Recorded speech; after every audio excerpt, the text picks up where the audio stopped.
Hello everyone, কেমন আছো তোমরা সবাই? আশা করি সবাই খুব ভালো আছো।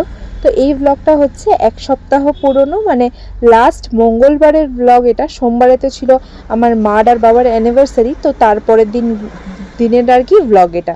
তো মঙ্গলবার দিন তো জানোই যে আমাদের একবেলা দোকান খোলা থাকে, ওই ধরো খুব জোর 1টা 1:30 অবধি দোকান খোলা থাকে। আর সেই দিন না ভাই দোকানে চলে গেছিলো, তো আমি বাড়িতেই ছিলাম। আর আমার মুডটা না ভীষণই অফ ছিল, ভালো লাগছিল না, কেন জানি মনটা ভীষণ খারাপ মানে ছিল আর কি সেদিন। তো ভাবলাম যে গুয়াহাটি থেকে ঘুরে আসি, ওখানে তো আমার বন্ধু বান্ধবরা রয়েছে অনেকজনই। তো ওরাও বলেছিল যে হ্যাঁ চলে আয়, মঙ্গলবার তো সেরকম কিছু করারও থাকে না, বাড়িতেই থাকবো। তো আমিও না ভাবছিলাম কি যাব কি যাব না, সকালবেলা উঠে অনেকবার ভাবছিলাম কি যাব না না যাব। গুয়াহাটিতে যেহেতু অনেকটা গরম থাকে, সেটা ভালো লাগে না আবার। তো যাই হোক, ভাবনা চিন্তা করতে করতে ফাইনালি গেছি। আর ট্রেনটা প্রায় 1 ঘন্টা 40 মিনিটের মতন লেট ছিল। তো যাই হোক, মা খাবার দাবার দিয়ে দিয়েছিল সাথে করে। তো ট্রেনে উঠেই ফার্স্টে ওটা খেয়েছি, লুচি আর গোবি 65, যেটা অ্যানিভার্সারিতে বানিয়েছিল, তো সেটাই মা প্যাক করে দিয়েছিল। তো খেয়ে অল্প ঘুমিয়েছি ট্রেনে, তারপরে মোটামুটি 5টা বাজার একটু আগেই গুয়াহাটি পৌঁছে গেলাম। অ্যান্ড তারপর আমার একটা ফ্রেন্ড চলে এসেছে পিক করতে আমাকে। তো ফার্স্টে আমরা ভেবেছিলাম যে একটা ক্যাফেতে যাব, যেহেতু অনেকটা লেট হয়ে গেছে, তো ভাবলাম যে ক্যাফে যাই আগে। আর খিদেও পেয়েছে, যেহেতু অনেকটা মানে আগে খেয়েছি, ট্রেনে উঠেই আমি খাবার দাবার খেয়ে ফেলেছি, অ্যান্ড তার ভীষণ খিদেও পেয়ে গেছিলো। তো সেই মতন দেখো, এই যে আমরা 3জন, প্রাঞ্জল, আমি আর দীপশিকা, আমরা সবাই বেরিয়ে পড়েছি আর কি। তো আমরা একটা ক্যাফেতে গেছিলাম, যেটার নাম হচ্ছে লেভিটেট। আমি তার আগে কখনো এখানে আসি নাই। খুবই সুন্দর একটা রুফটপ রেস্টুরেন্ট। অ্যান্ড আমরা বিকেল বিকেল নাগাদ গেছি না, মানে ভিউটা খুব সুন্দর লাগছিল, পুরো উপর থেকে না পুরো সিটিটা দেখা যাচ্ছিল, খুব সুন্দর, মানে খুব ভালো লাগছিল। যাই হোক, তো তারপরে তো আমরা এসে বসেছিলাম, অ্যান্ড খুব সুন্দর জানো তো, একটা হালকা মিউজিক বাজছিল। তো ভিডিওটা দেখতে থাকো, খুব ভালো লাগবে। 15 টাকা জল 250 জলের বোতল কিনছে, 15 টাকা দামে জলের বোতল দিয়ে খাইবো না, এই জলের জায়গা বেশি এক্সপেন্সিভ নাকি? তুমি দিবা আজকে পার্টি? আমি ঠিক আছে দিমো, কিন্তু আমি 250 টাকার জলের বোতলে দিতে পারবো না। এটা তুমি খাওয়া দেবো, এটা জলটা কি আলাদা নিয়ে খেতে টেস্টটা খুব টেস্টি।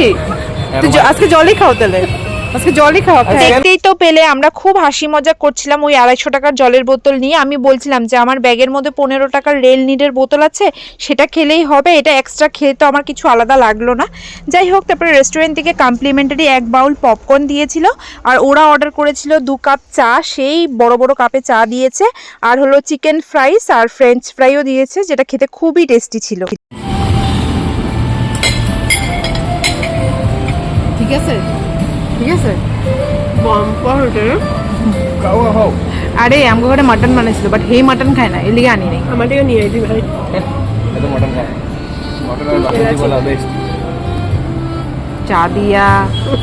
চা দিয়া তারপরে বাসন্তী পোলাও দিয়া, আর মেয়োনিজ দিয়ে। এটা কি কম্বিনেশন? What a combination! তোমার লাগবে ভালো।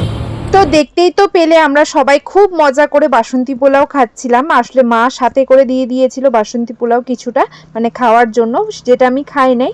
তো ভেবেছি রেস্টুরেন্টে গিয়ে সাথে এটার সাথে কিছু একটা নিলে পরে খাওয়া যাবে। তো সেই মতন দেখো আনার পরে কিন্তু সবাই খাচ্ছিল, আর খুব ভালো। আমি তো জানো একটু ভয়ও পাচ্ছিলাম, যদি রেস্টুরেন্টের লোকজন কিছু বলে যে বাইরে থেকে খাবার নিয়ে আসছি। তারপরে আবার ভাবছিলাম যে বলবো যে আমার মাই প্যাক করে দিয়েছে, মার খাবার তো আনতেই পারি। আর জানো তো রেস্টুরেন্টের মধ্যে পোলাওটা খোলার পরে যে এত গন্ধ হয়ে পুরো ম করছিল, মানে ওদের আর কোনো খাবার দাবারের গন্ধ এত বেরোচ্ছিল না যতটা আমার মায়ের বাসন্তী পোলাওর মানে স্মেল বেরোচ্ছিল। আমরা অর্ডার করেছিলাম একটা হোয়াইট সস পাস্তা, সাথে গার্লিক ব্রেডও ছিল, যেটা খেতে একদমই অ্যাভারেজ ছিল। কত টাকার চা? 20 টাকা। 250 ভার্সেস 20 টাকা, এটাই বেস্ট। প্লিজ পিকে বলো। ভালো ফাটাফাটি কথা হবে। আর ওরা যে রেস্টুরেন্ট থেকে অর্ডার করেছিল চাটা, সেটা খেতে না একদমই ভালো ছিল না, ওরা একদমই ডিসঅ্যাপয়েন্টেড। তো সেজন্য ওরা রাস্তা থেকে চা খাচ্ছে। যাই হোক, এই ব্লগটা এখানে এন্ড করছি, টাটা।